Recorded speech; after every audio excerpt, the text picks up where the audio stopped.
আসসালামু আলাইকুম ওয়া রাহমাতুল্লাহি ওয়া বারাকাতুহু। আলহামদুলিল্লাহি রাব্বিল আলামিন ওয়াস সালাতু ওয়াস সালামু আলা সাইয়্যিদিল আমবিয়া ওয়াল মুরসালিন ওয়া আলা আলিহি ওয়া আসহাবিহি আজমাইন। দূরেও কাছে, দেশে ও বিদেশে যারা আজকের এই ভিডিওটি দেখছেন সকলকে আন্তরিক শুভেচ্ছা ও মোবারকবাদ। সম্মানিত দর্শকবৃন্দ, হজের ধারাবাহিক আলোচনার 11তম পর্বে হজের গুরুত্বপূর্ণ বিষয় অর্থাৎ আল্লাহর ঘর কাবা শরীফের ফজিলত নিয়ে আলোচনা করব ইনশাআল্লাহ। সম্মানিত দর্শকবৃন্দ, আমরা আল্লাহর মেহমান হয়ে আল্লাহর ঘর কাবায় উপস্থিত হব। সে আল্লাহ তাআলা সেই মেহমানদের জন্য কোনো আয়োজন বা সেই মেহমানদের জন্য কোনো ব্যবস্থা করবেন না, তেমনটা হতে পারে না। অতএব মেজবান হয়ে আল্লাহ তাআলা মেজবান হয়ে তার মেহমানদের জন্য বিশেষ আয়োজন রয়েছে। সেই আয়োজন অর্থাৎ কাবা ঘরের ফজিলত নিয়ে আলোচনা করব। 1 নম্বর ফজিলত, কাবা ঘর সকল বিশ্ববাসীর জন্য রহমত। শুধু শুধু রহমতই না, বরকত। আল্লাহ তাআলা সূরা আলে ইমরানের 96 এবং 97 নম্বর আয়াতে ইরশাদ করেন, ইন্না আউওয়ালা বাইতি উদিআ লিন-নাস লাল্লাযী বিবাক্কাতা মুবারাকান ওয়া হুদাল লিল আলামিন। আল্লাহ তাআলা ইরশাদ করেন যে ইন্না আউওয়ালা বাইতিন, সর্বপ্রথম ঘর যা বাক্কা অর্থাৎ মক্কায় অবস্থিত, যেই ঘর বা যেই বাইতুল্লাহ বা যেই কাবা শরীফ বরকত এবং রহমত, বরকত এবং হেদায়েত রয়েছে বিশ্ববাসীর জন্য। অর্থাৎ ইন্না আউওয়ালা বাইতি উদিআ লিন-নাসি লাল্লাযী বিবাক্কাতা মুবারাকান ওয়া হুদাল লিল আলামিন। অর্থাৎ বরকত এবং হেদায়েত হলো কাদের জন্য? লিল আলামিন, বিশ্ববাসীর জন্য। অর্থাৎ আল্লাহর ঘর বিশ্ববাসীর জন্য বরকত স্বরূপ, বিশ্ববাসীর জন্য হেদায়েত স্বরূপ। বলুন না সুবহানাল্লাহ। দ্বিতীয় ফজিলত হলো, আল্লাহ সুবহানাহু ওয়া তাআলার এই প্রিয় ঘর, অর্থাৎ এই ঘরের উদ্দেশ্যে যদি শুধু সফর করি, এটাও একটা ইবাদত।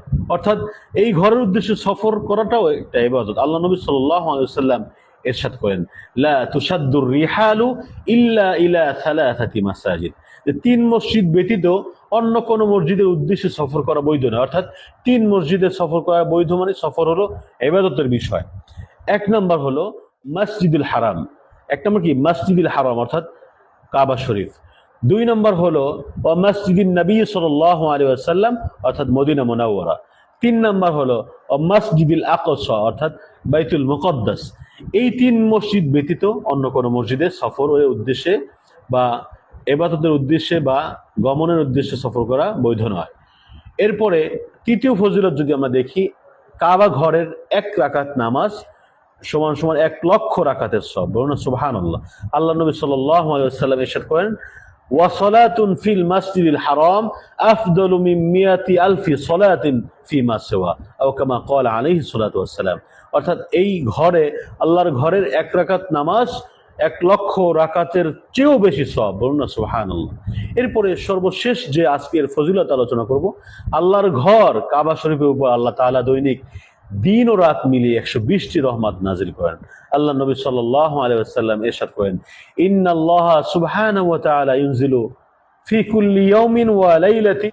আল্লাহ তাআলা দিন ও রাত মিলিয়ে নাজিল করেন 20 ওয়া মিয়াতা রহমাতিন, 120টি রহমত নাজিল করেন।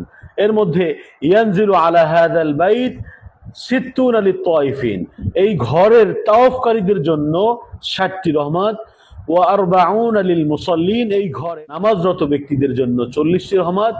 ওয়া 20 লিন-নাযিরিন, শুধু এই ঘর কাবা শরীফ বা কাবা ঘরকে শুধু তাকিয়ে তাকিয়ে যারা দেখবে তাদের জন্য বা তাদের উপরে 20টি রহমত নাজিল হবে। বলুন না সুবহানাল্লাহ।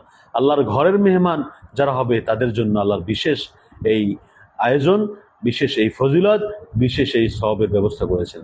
আমরা যারা হজে যাব, এই নিয়তে সওয়াবের আশায় আল্লাহর ঘরের দিক তাকিয়ে থাকবো, আল্লাহর ঘর তাওয়াফ করব, আল্লাহর ঘরের কিনারায় বসে আমরা নামাজ পড়বো। আল্লাহ রাব্বুল আলামিন সকলকে তৌফিক দান করুক। আমিন। ওয়া আখিরু দাওয়ানা আলহামদুলিল্লাহি রাব্বিল আলামিন। আসসালামু আলাইকুম ওয়া রাহমাতুল্লাহি ওয়া বারাকাতুহু।